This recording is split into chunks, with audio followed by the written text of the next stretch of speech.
Diary का पन्ना फिर अब मैं परसों से आ कौन सा क्वेश्चन बाकी था?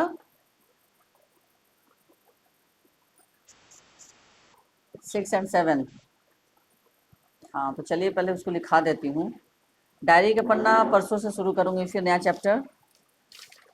क्या था क्वेश्चन, क्या था? बोलो बोलो बोलो जल्दी बोलो।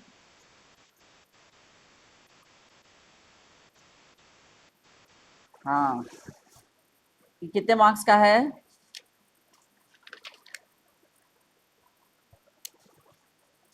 बताइए। 5 मार्क्स का है। ये लेंदी क्वेश्चन है। अब ये 5 की जगह आपका ये 4 नंबर का अब आएगा। ठीक है। अब ये क्वेश्चन आपका 4 मार्क्स का आएगा। अब 4-5 नंबर का क्वेश्चन आपका नहीं है। हम्म।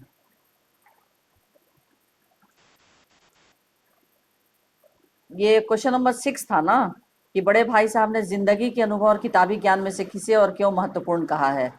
चलिए बताइए, बताओ।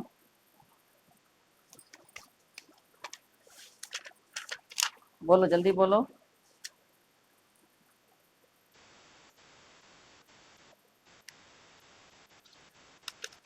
हम्म।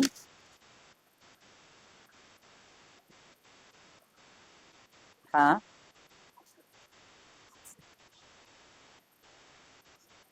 हम्म। हम्म। हम्म। हम्म। वेरी गुड, बहुत अच्छा। बड़े भाई पाठ में क्या है कि, हाँ बोलो। हाँ बोलो। क्वेश्चन नंबर, बड़े भाई के स्वभावगत विशेषताएं ना। नहीं, पूरा नहीं हुआ था।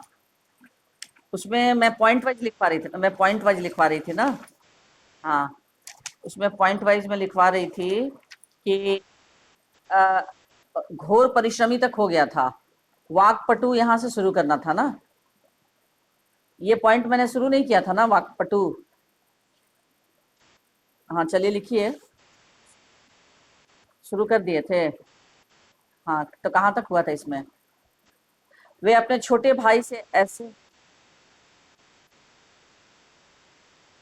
हाँ, दबदबा बनाए रखते हैं। बस यहाँ तक हो गया, वाकपटु यहीं तक था। कि यही कारण है कि वे अपने छोटे भाई पर अपना पूरा दबदबा बनाए रखते हैं। घ घ पॉइंट यानी चौथा पॉइंट, संयमी व कर्तव्य परायण। संयमी व कर्तव्य परायण।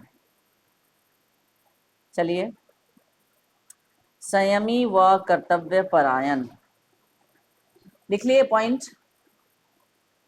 हाँ हाँ लिखो।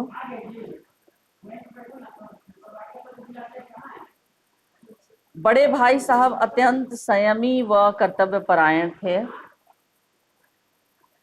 बड़े भाई साहब अत्यंत संयमी व कर्तव्य परायण थे। बड़े भाई साहब अत्यंत संयमी व कर्तव्य परायण थे। लिखे।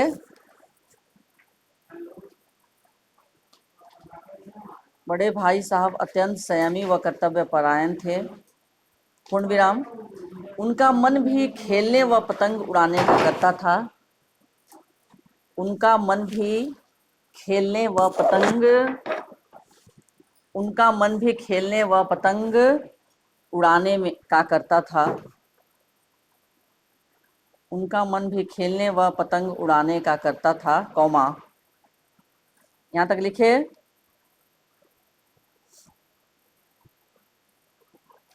परंतु सोचते थे कि यदि परंतु सोचते थे कि यदि वे यह सब करेंगे परंतु सोचते थे कि यदि वे यह सब करेंगे तो अपने छोटे भाई को क्या संभालेंगे। परंतु सोचते थे कि यदि वे यह सब करेंगे तो अपने छोटे भाई को क्या संभालेंगे। पूर्ण विराम।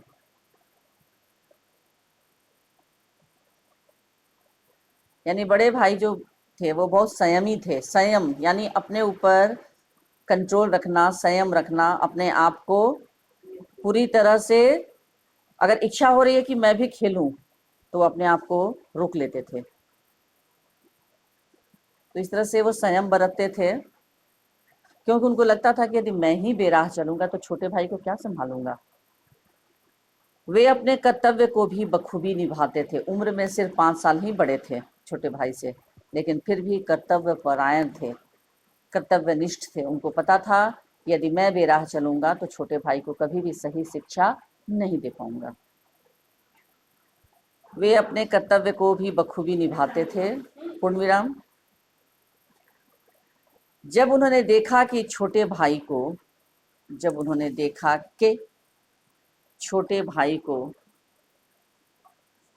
अपने अव्वल आने पर अभिमान हो गया है, जब उन्होंने देखा कि छोटे भाई को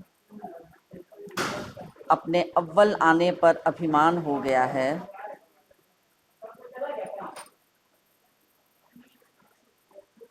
छोटे भाई को अपने अव्वल आने पर अभिमान हो गया है, तो समय रहते उसे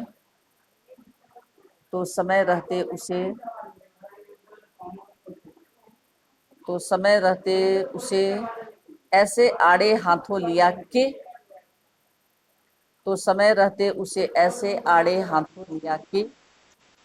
क्या छोटे भाई को अपने अव्वल आने पर अभिमान हो गया है।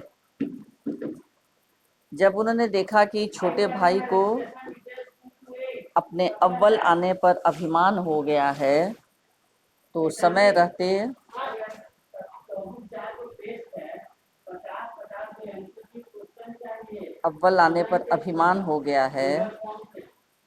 रहते उसे ऐसे आड़े हाथों लिया कि छोटे भाई का सिर श्रद्धा से झुक गया। पूर्ण विराम।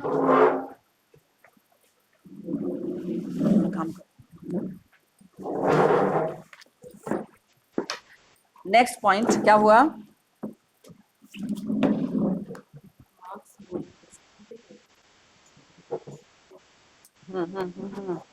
हाँ बोल रहे हैं, 1 मिनट वेट।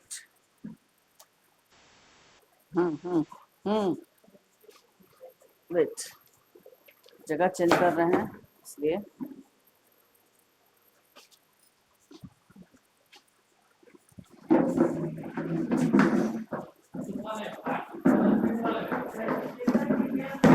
हाँ लिखो, घ हो गया, संयमी व कर्तव्य परायण हो गया ना, श्रद्धा से झुक गया। नेक्स्ट, उपदेश देने की कला में निपुण। उपदेश देने की कला में निपुण। चलो लिखो, उपदेश देने की कला में निपुण।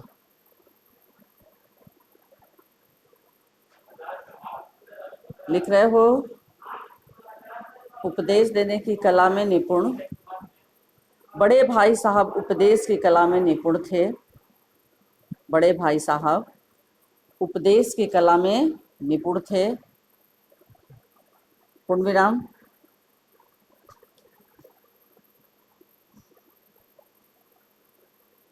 अंगा नंबर पॉइंट, उपदेश देने की कला में निपुण। ये हुआ? हाँ, बड़े भाई साहब उपदेश की कला में निपुण थे। बड़े भाई साहब उपदेश की कला में निपुण थे। पूर्ण विराम। छोटे भाई को समझाने के लिए, पूर्ण विराम के बाद, छोटे भाई को समझाने के लिए ऐसे ऐसे सुक्ति बाण चलाते थे। छोटे भाई को समझाने के लिए ऐसे ऐसे सुक्ति बाण चलाते थे के उसका दिल पढ़ाई से उचाट हो जाता। छोटे भाई को समझाने के लिए ऐसे ऐसे सुक्ति बाण चलाते थे कि उसका दिल पढ़ाई से उचाट हो जाता। पूर्ण विराम। उसका दिल पढ़ाई से उचाट हो जाता। पूर्ण विराम। नेक्स्ट च नंबर। च बड़ों का आदर। बड़ों का आदर। बड़ों का आदर। चलिए लिखिए। बड़े भाई साहब बड़ों का आदर करते थे। बड़े भाई साहब बड़ों का आदर करते थे। बड़े भाई साहब बड़ों का आदर करते थे। पूर्ण विराम। वे अपने माता पिता तथा गुरुजनों का आदर करते थे। बड़े भाई साहब बड़ों का आदर करते थे। पूर्ण विराम। वे अपने माता पिता तथा गुरुजनों का आदर करते थे, कौमा उनके अनुभव को सम्मान देते थे। बड़े भाई साहब बड़ों का आदर करते थे। पूर्ण विराम। वे अपने माता पिता तथा गुरुजनों का आदर करते थे, कौमा उनके अनुभव को सम्मान देते थे। हो गया? हो गया बच्चों? हाँ, यहाँ तक हो गया। उनके अनुभव को सम्मान देते थे। चलिए, इस तरह से आपका 5वां क्वेश्चन कंप्लीट हो गया। नेक्स्ट क्वेश्चन लिख लीजिए। Question number 6।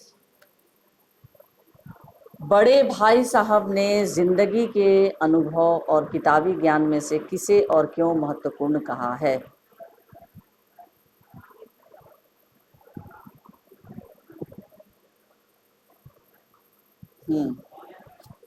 चलिए लिखिए। बड़े भाई साहब ने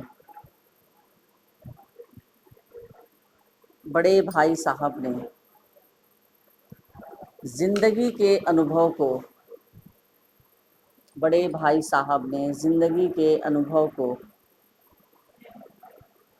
किताबी ज्ञान से अधिक महत्वपूर्ण माना है।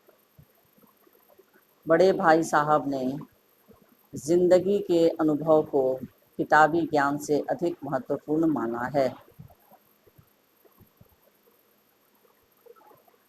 बड़े भाई साहब ने जिंदगी के अनुभव को किताबी ज्ञान से अधिक महत्वपूर्ण माना है। पूर्ण विराम। पूर्ण विराम। यहाँ तक हुआ बच्चों? हाँ हाँ। उनके अनुसार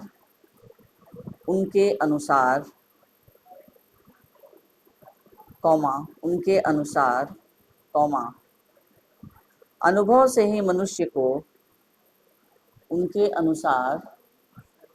से ही मनुष्य को जीवन की सही समझ आती है। उनके अनुसार अनुभव से ही मनुष्य को जीवन की सही समझ आती है।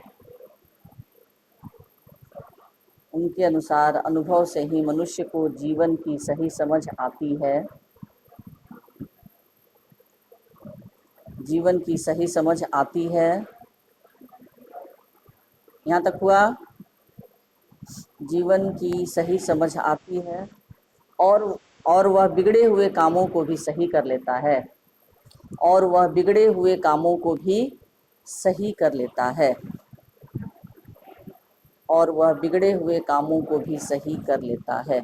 पूर्ण विराम।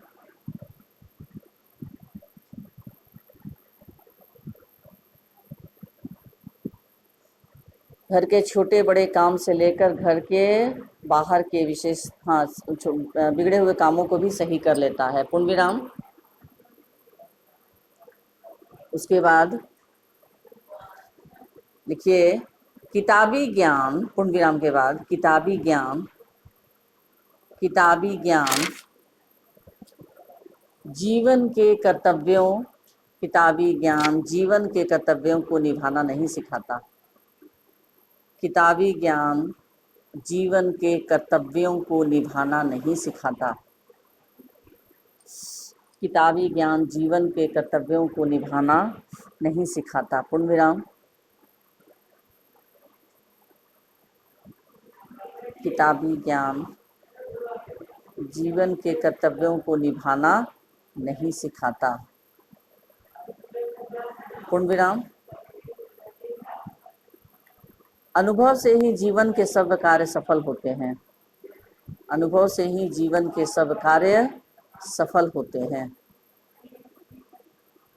अनुभव से ही जीवन के सब कार्य सफल होते हैं।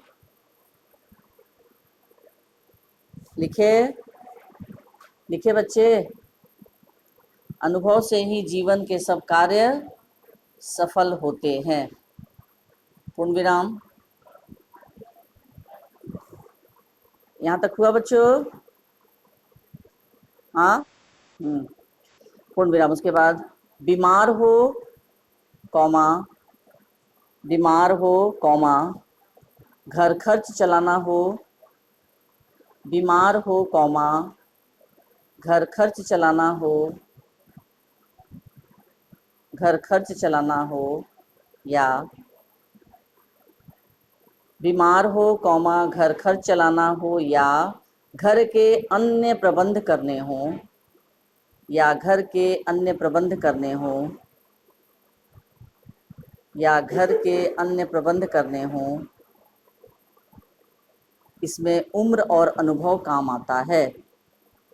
या घर के अन्य प्रबंध करने हो, इसमें उम्र और अनुभव काम आता है, कौमा पढ़ाई लिखाई नहीं।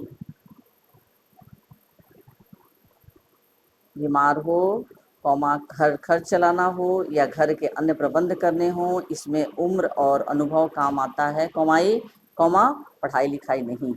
पूर्ण विराम। यहाँ तक हुआ सबका? यहाँ तक? हाँ। उसके बाद पूर्ण विराम फिर लिखो।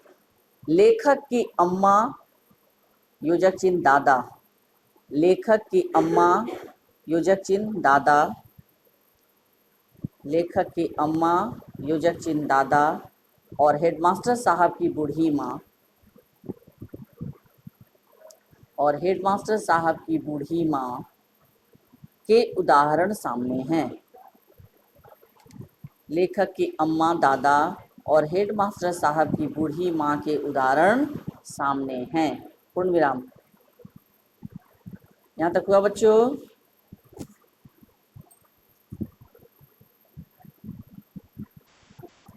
पूर्ण विराम। इस प्रकार कर्तव्यों का पालन करना, इस प्रकार कर्तव्यों का पालन करना, कौमा, इस प्रकार कर्तव्यों का पालन करना, कौमा, समाज के प्रति जिम्मेदारी निभाना, इस प्रकार कर्तव्यों का पालन करना, कौमा, समाज के प्रति जिम्मेदारी निभाना सब किताबी ज्ञान से नहीं आता। सब किताबी ज्ञान से नहीं आता, जीवन के अनुभव से आता है। इस प्रकार कर्तव्यों का पालन करना, कौमा, समाज के प्रति जिम्मेदारी निभाना सब किताबी ज्ञान से नहीं आता, जीवन के अनुभव से आता है। पूर्ण विराम। पूर्ण विराम। जिंदगी के अनुभव के कारण व्यक्ति, जिंदगी के अनुभव के कारण व्यक्ति, जिंदगी के अनुभव के कारण व्यक्ति अपनी समस्याओं का समाधान आसानी से कर सकता है। जिंदगी के अनुभव के कारण व्यक्ति अपनी समस्याओं का समाधान आसानी से कर सकता है। पूर्ण विराम।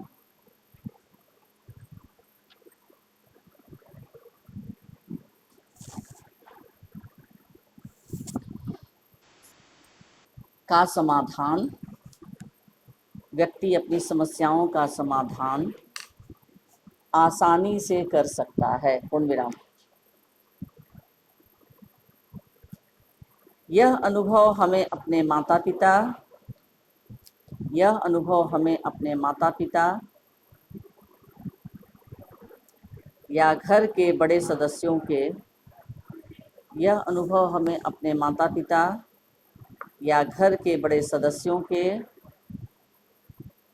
या घर के बड़े सदस्यों के अनुभवों से सुनकर ही आता है। यह अनुभव हमें अपने माता पिता या घर के बड़े सदस्यों के अनुभवों से सुनकर ही आता है, पूर्ण विराम।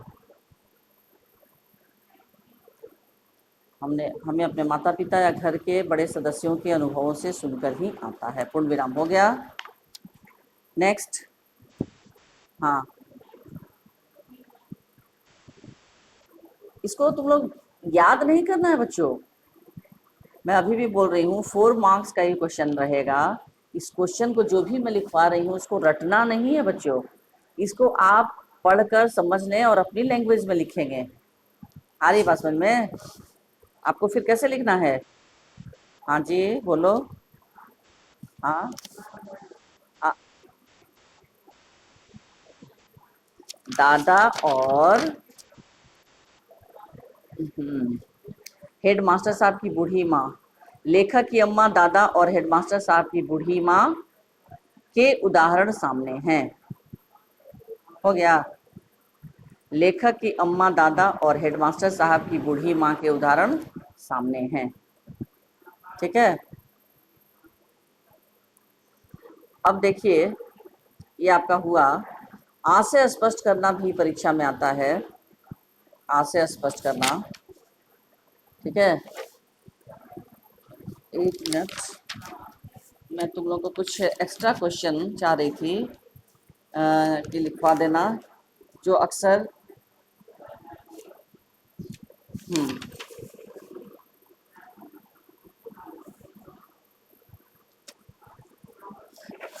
लिख लीजिए। बड़े भाई साहब कहानी से आपको क्या शिक्षा मिलती है? क्योंकि हर पाठ का कोई ना कोई मैसेज होता है बच्चों, होता है ना? हाँ, होता है या नहीं? पहले बोलो। होता है।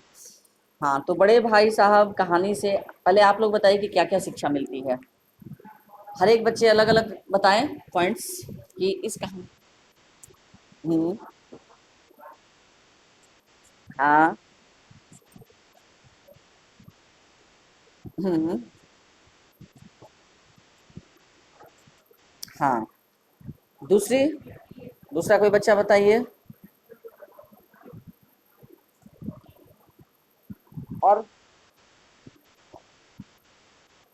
अनुभव, मनुष्य का अपना अनुभव जो है वो हमेशा किताबी ज्ञान से ऊपर रहेगा। Very good. और क्या है? शिक्षा प्रणाली पर कोई इस पर बात की गई है? कोई शिक्षा इसमें, शिक्षा प्रणाली पर? हाँ, जो जो कि मैंने अभी बताया कि रटंत विद्या पर इस पर विशेष बल दिया गया है इसमें, कि बड़े भाई साहब परीक्षा में क्यों बार बार फेल हो जाते थे? क्योंकि वो कोई भी पढ़ाई समझ कर नहीं पढ़ते थे बल्कि रट कर पढ़ते थे। और रटने पर क्या होता है कि इंसान अगर किसी एक शब्द को भूल जाता है तो सारी प्रश्नों के उत्तर को भूल जाता है। और अगर वहीं उसके विपरीत यदि रटने की बजाय समझ कर पढ़ा जाए तो फिर आंसर, उत्तर को आसानी से समझकर अपनी भाषा में उसे लिखा जा सकता है। लेकिन बड़े भाई साहब रटंत विद्या पर ज़्यादा बल देते थे। दूसरा, इसके अलावा और बताइए। और नेक्स्ट पॉइंट कोई बताए, जो भी समझ में आ रहा है बोलो।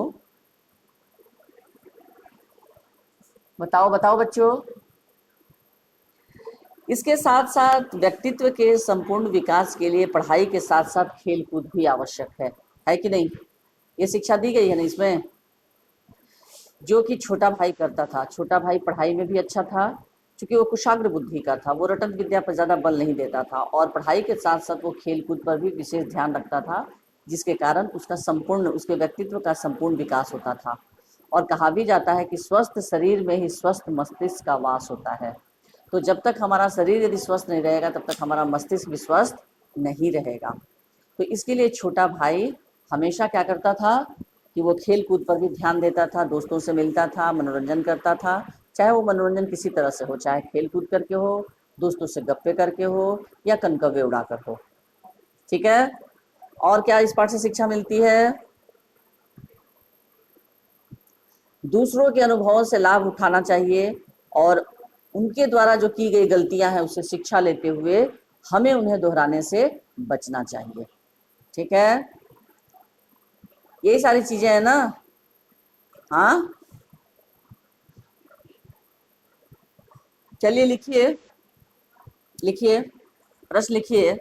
बड़े भाई साहब नामक कहानी से आपको क्या शिक्षा मिलती है? प्रश्न लिखिए। बड़े भाई साहब नामक कहानी से आपको क्या शिक्षा मिलती है? प्रश्नवाचक चिन्ह।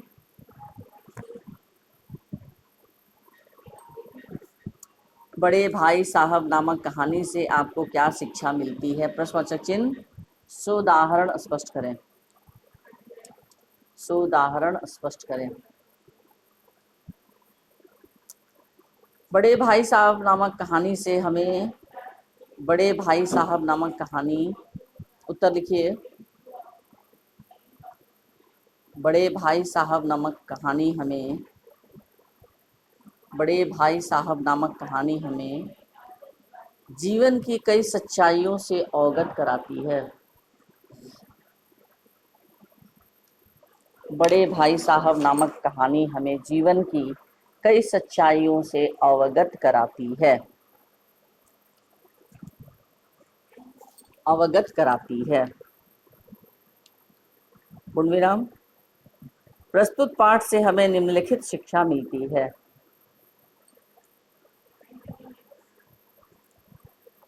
प्रस्तुत पाठ से हमें निम्नलिखित शिक्षा मिलती है। पहला, नंबर 1,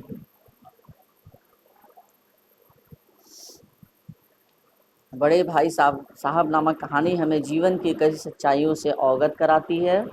प्रस्तुत पाठ से हमें निम्नलिखित शिक्षा मिलती है। नंबर 1, बड़े भाई साहब के जीवन से हमें यह शिक्षा मिलती है कि, पॉइंट नंबर 1, बड़े भाई साहब के जीवन से हमें यह शिक्षा मिलती है कि हमें पहले स्वयं के गुण दोष देखने चाहिए। बड़े भाई साहब के जीवन से हमें यह शिक्षा मिलती है कि हमें पहले स्वयं के गुण दोष देखने चाहिए और उसी के अनुसार हमें, बड़े भाई साहब के जीवन से हमें यह शिक्षा मिलती है कि हमें पहले स्वयं के गुण दोष देखने चाहिए और उसी के अनुसार हमें, और उसी के अनुसार हमें दूसरों को समझना चाहिए, कौमा, अन्यथा हमारे अच्छे उपदेश भी, अन्यथा हमारे अच्छे उपदेश भी प्रभावहीन हो जाते हैं।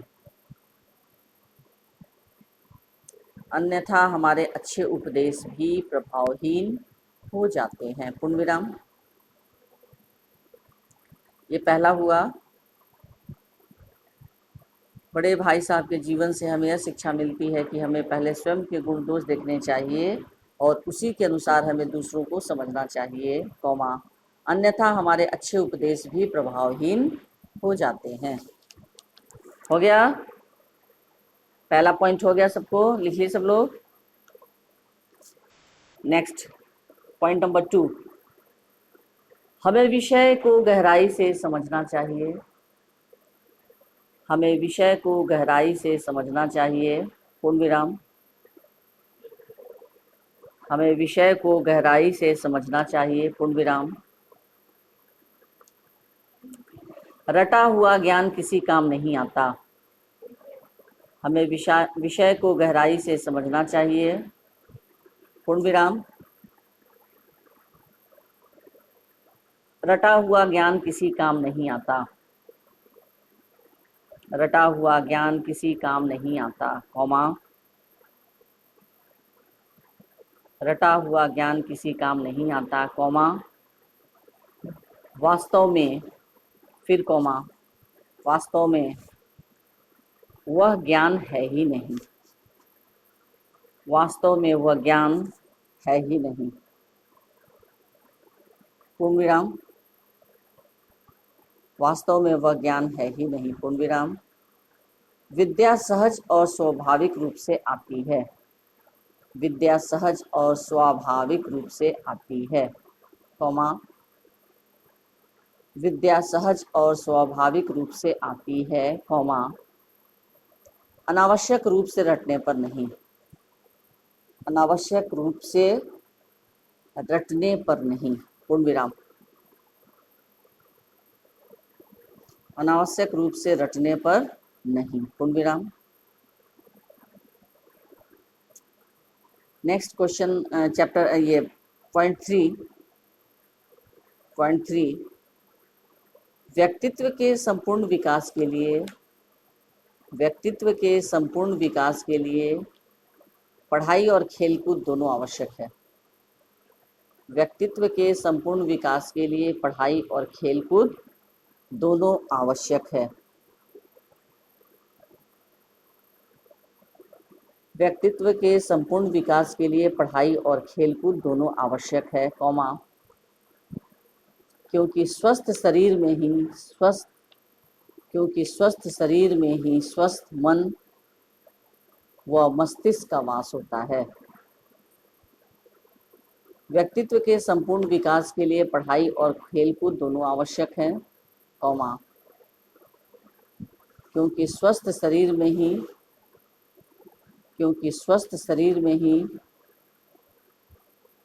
स्वस्थ मन व मस्तिष्क का वास होता है, क्योंकि स्वस्थ शरीर में ही स्वस्थ मन और मस्तिष्क का वास होता है, पूर्ण विराम। पॉइंट नंबर 3 हो गया सबका, हेलो, पॉइंट 3 हुआ सबका। नेक्स्ट पॉइंट 4, हाँ, पॉइंट 4 लिखो, हमें दूसरों के अनुभव से लाभ उठाना चाहिए, हमें दूसरों के अनुभव से लाभ उठाना चाहिए, हमें दूसरों के अनुभव से लाभ उठाना चाहिए तथा उनके द्वारा की गई गलतियों से, हमें दूसरों के अनुभव से लाभ उठाना चाहिए तथा उनके द्वारा की गई गलतियों से शिक्षा लेते हुए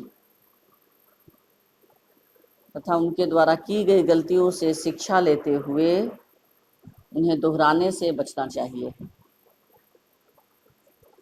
तथा उनके द्वारा की गई गलतियों से शिक्षा लेते हुए उन्हें दोहराने से बचना चाहिए।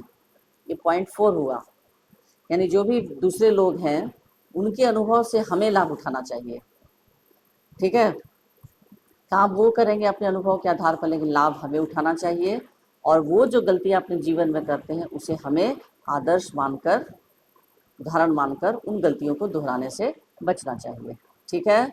अंतिम पॉइंट, पुस्तकीय ज्ञान के साथ साथ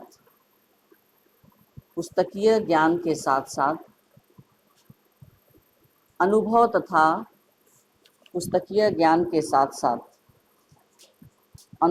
तथा व्यावहारिक ज्ञान का भी, पुस्तकीय ज्ञान के साथ साथ अनुभव तथा व्यावहारिक ज्ञान का भी अपना विशेष महत्व है,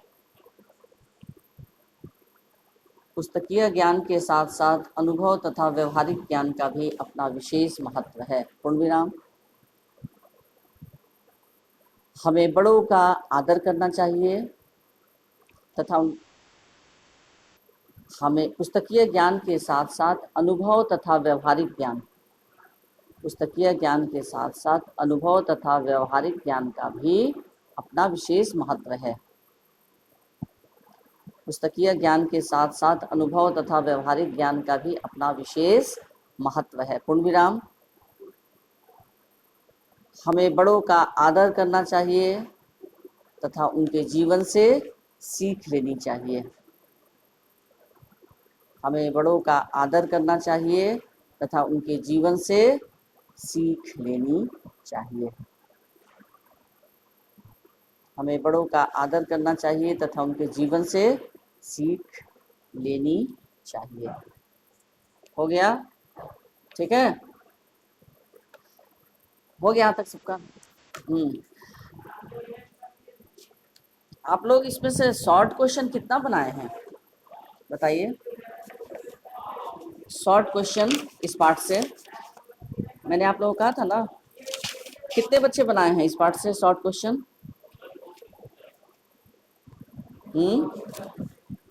अति संक्षिप्त प्रश्नोत्तर कितने बच्चे बनाए हैं बताइए, जल्दी बताइए। और कितना बनाए हैं? 20 बना है। अच्छा, वेरी गुड। सभी बच्चों ने नहीं बनाया होगा, मुझे पता है।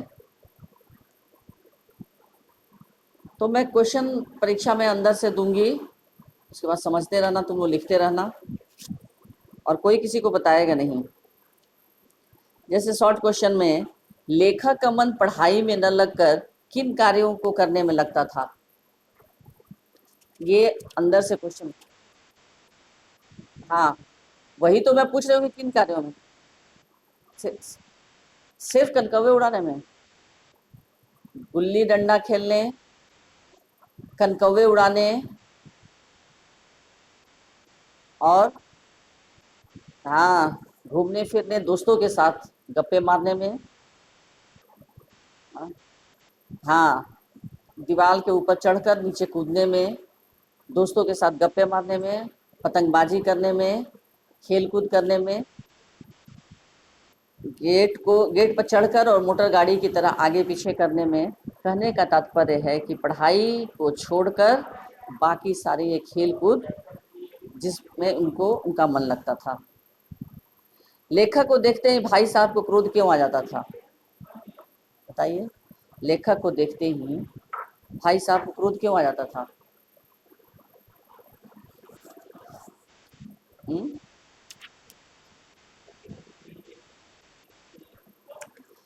दिन भर खेलने के बाद, दिन भर लेखक जब खेल लेता था और कमरे में आता तो बड़े भाई साहब को क्या हो जाता था? क्रोध आ जाता था। उनसे